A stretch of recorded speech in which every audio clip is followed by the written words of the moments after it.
Let's see if today's ink is going to be better than yesterday's. At this point, it's a flip of a coin.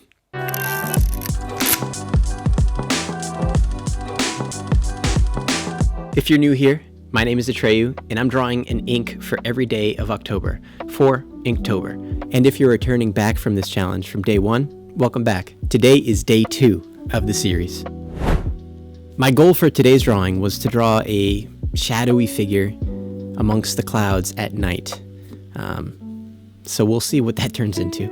Have you ever worked on an art piece and worked it so far that you actually pushed it too far past its original limits, or where was probably a good point to stop? This is a trap that I fall into quite a bit. And I think it's a marathon to get to the actual destination. But sometimes you've been running for so long, and by running I mean doing the art for so long, you get to that final point where it seems like everything is probably coming to the perfect spot to stop. But you've got such strong momentum that you just keep going. And when you keep going, you add more and more details. It starts to get busy. It can start to get messy. Maybe you run the risk, if you're not doing digital work, to maybe add a stroke to the image or painting or drawing. That's maybe messes it up a little bit. This is common. I do this constantly, so I don't know if you do it as well, but that's kind of what I wanted to talk about today real quick, and trying to figure out when it feels right to stop. And it's kind of just like that last sentence, when it feels right to stop. You'll know when it comes to a moment that the piece gives off a certain energy and you feel, okay, this is good. It's like a judgment.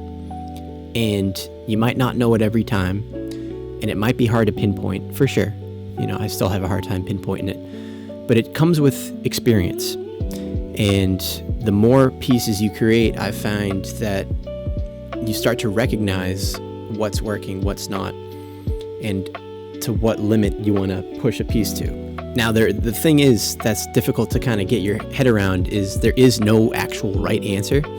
It is a feeling, it is a sensation, but a little tip that I've actually found that's been pretty useful to me as I've matured in the art space is walking away from the drawing or painting for, it could be a quick period of time, or it could be like a full day or even a full week sometimes, as a reset, to come back, look at it, and then you have it like with fresh, brand new eyes.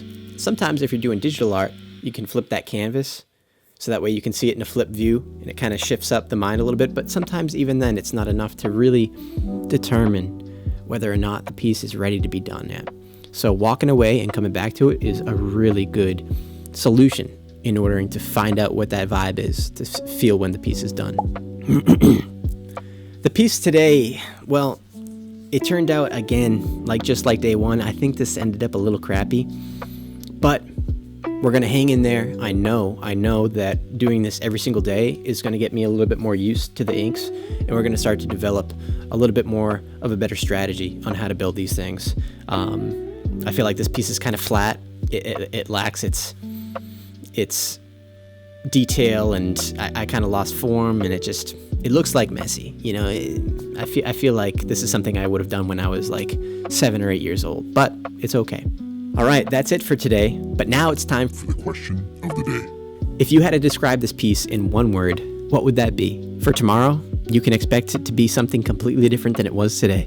Thank you for watching, and if you're sticking with me throughout all these 31 days of Inktober, I appreciate you being here. You're officially a part of the challenge, and I'll see you all tomorrow.